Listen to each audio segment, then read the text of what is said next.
Всем привет! Сегодня с вами будем готовить супер бюджетные средства от кашля. И для этого нам понадобится 1 луковица и полстакана молока. Для начала лук я буду нарезать на мелкий кубик.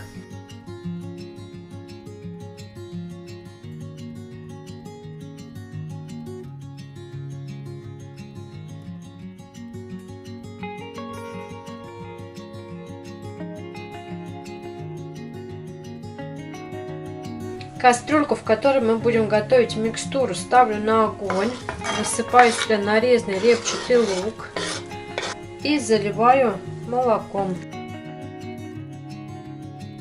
Доведу до кипения и буду отваривать лук в молоке, периодически перемешиваю. После того, как лук сварится, еще раз все хорошенько перемешиваю, накрываю крышкой и даю настояться пару часиков. Теперь полученную смесь процеживаем через сито.